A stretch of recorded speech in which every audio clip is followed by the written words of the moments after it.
Claudia Harvey and Wendy Johansson, two good friends, both enjoying, among other interests, gardening. But it annoyed them that digging in the dirt often ruined their well-manicured nails, so they decided to do something about it. Well, my business partner Wendy and I have been friends for about 18 years, and she was coming over for a barbecue on Labor Day weekend in 2007, and she came over and she had had a manicure on the Saturday, and this was the Sunday, and she was complaining that the manicure has been destroyed because she was in the garden, and they should create garden gloves or utility gloves for ladies to protect manicures.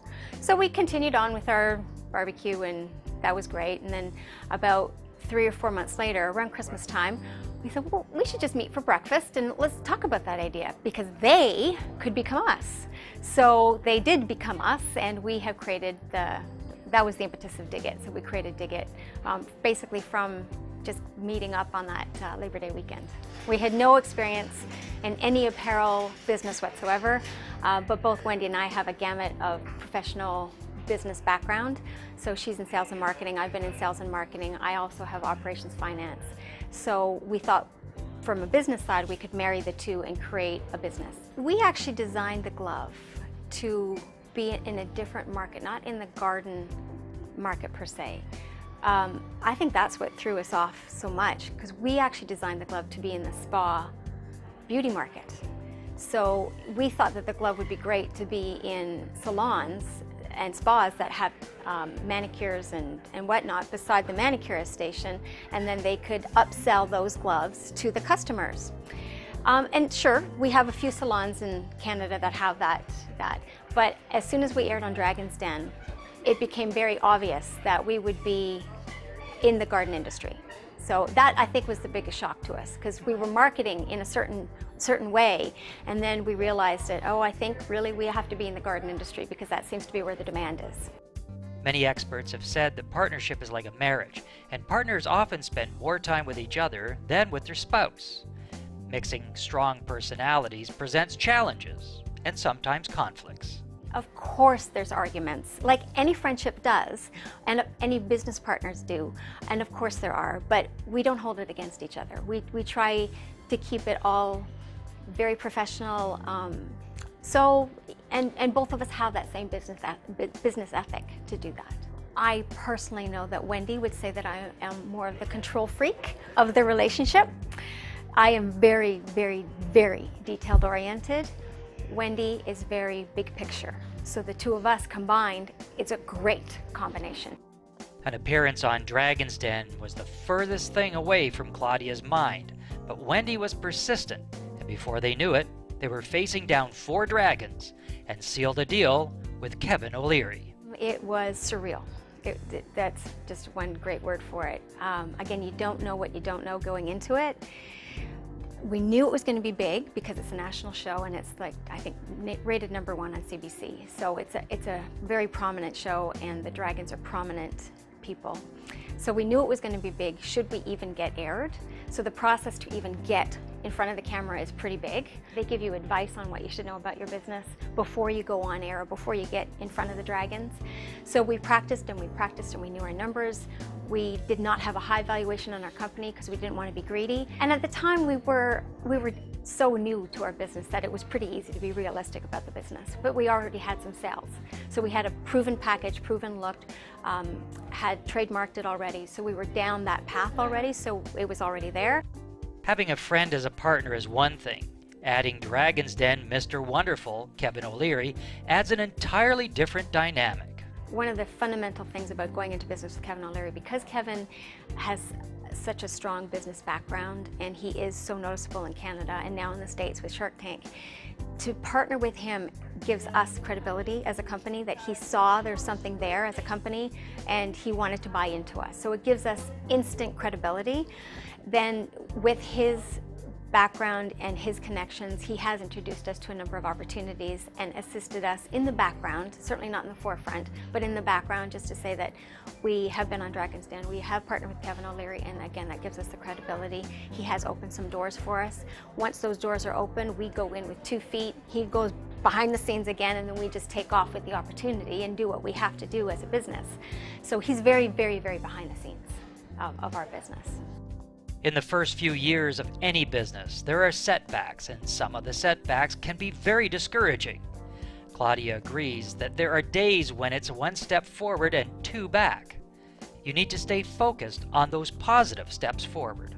I think the positives far outweigh the negatives with owning your own business that has proven successful. I think in the 3 years that we have been in business, we have come in leaps and bounds compared to other companies that have started 3 years ago, and I think that's awesome. And I try and look at that every day as a positive. Of course there's challenges. Every job has a challenge, regardless if you're working at a corporate job or doing an entrepreneurial job. Everything has a challenge, but we like what we do, number one. We're our own bosses, number two. We've made sales, number three. We're now moving into the States, so and the UK. So in 3 years, we've gone from Canada to the States and to the UK. So it's good. It's all good. So you just have to keep the positives in mind. And I think entrepreneurs are very much like that. They have to keep the positives, and that's part of their personality to do that. Part of entrepreneurship is powering through those moments of self-doubt. And no matter who you are, everyone experiences a little second guessing. I think every entrepreneur does. Like, oh my gosh, is this really worth it? Should I get the stability of a real job versus winging it? And so sure, you sometimes think about that, but at the same time,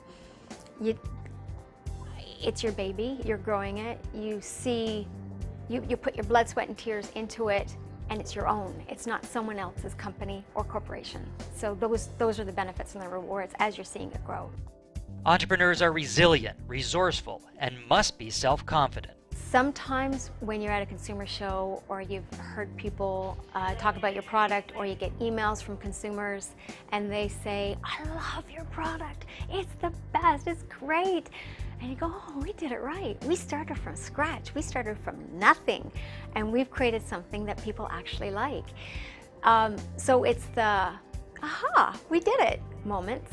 It's also money, of course. Like we're building a business that we think is going to be extremely viable, and we have a very long-term goal to make money.